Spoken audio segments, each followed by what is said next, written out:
Hey guys, Brian here, and today I wanted to talk about Bloodstained. Bloodstained, for those who don't know, is a recently kickstarted project by Koji Igarashi and is very much a spiritual successor to the older school Metroidvania game, Castlevania games that he made back in the day.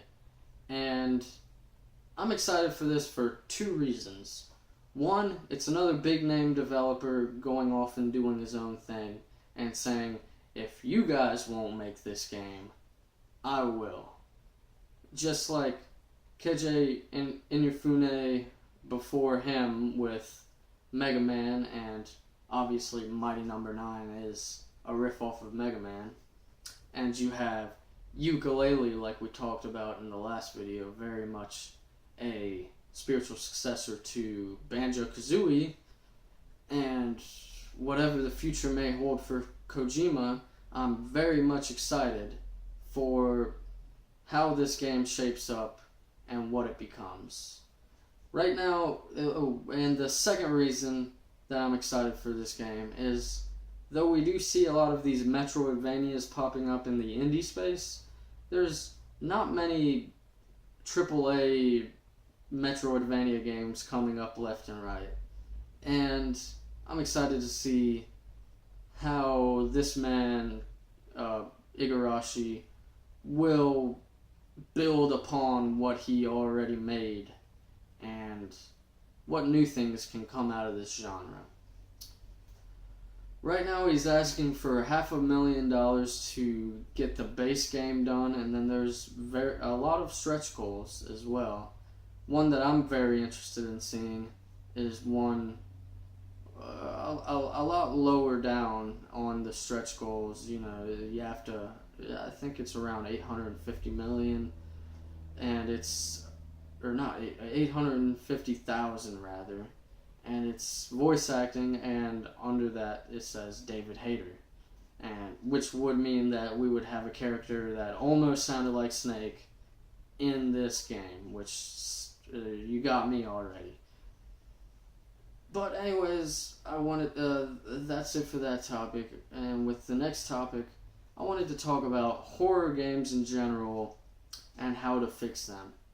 Now, I know I talked about fixing Resident Evil, but I feel that the horror genre, all in all, has dropped off, with few exceptions. And I wanted to kind of talk about how you could make these sort of horror games, how to fix them. And we already talked about Resident Evil and how to fix it, and it's very much so with another game that I was fairly disappointed in, The Evil Within. I think the biggest thing that went wrong with The Evil Within is too much. They put too much into it.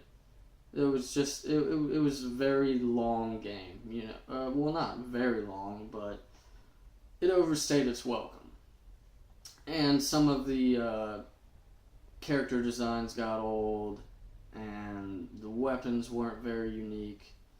The story I didn't really care about, the character I didn't really care about, and it could have benefited a lot more with being a short 5 to 6 hour game.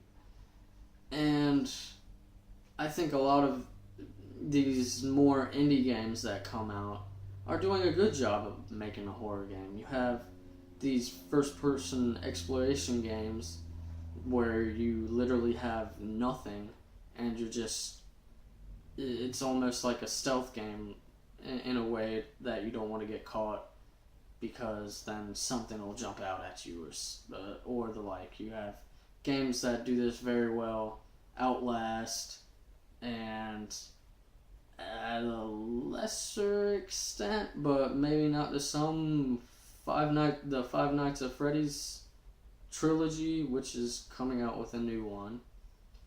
And the only reason I say at a lesser extent is that Five Nights at Freddy's very much just heavily relies on jump scares, pretty much, and it doesn't, although they are well-made games, there's not much control to what you do. Though I do applaud the Five Nights at Freddy's on having just enough mystery for the internet to pretty much go wild with what is really happening in those games. And maybe the internet could, or rather, video games could benefit from Five Nights at Freddy's by making their own sort of mysterious games like that. We don't need to know the whole story. That's pretty much what makes Five Nights at Freddy's a success. But I won't talk too much on Five Nights at Freddy's for I haven't really played the games. I've watched many YouTubers play the games and enjoyed watching them play it. I don't know if that's necessarily the game itself or the person playing the game. But it seems that a little mysteriousness goes a long way. We see this also in Slender Man and, other indie titles, smaller titles, Amnesia, and the like. And I think AAA studios could very much look at some of these points and make just a really good, exploration game or even a Resident Evil game that only lasts 5 or 6 hours, or maybe the next Evil Within will learn that it doesn't have to be this giant game. And I think a lot of studios need to learn that you don't have to make a $60 game, a giant $60 game to really make money. I would love to play a new Resident Evil game like the old ones, pay $20 and only, and have fun for 4, 5, 6 hours, and that be it. And I'm sure plenty of people would like that too. So maybe AAA studio, and it might be a few years before we see this. I think AAA studios aren't exactly dumb in any sense of the word, but the problem may be so big to the point where when they realize they need to start doing it, it may be already too late. But anyways, that's my time. Follow me on Twitter. I'm at Brian Poteet. Like this video if you liked it. Subscribe to the show. And if you would like to have your topic talked about in the show, comment below. Thank you and have a great day.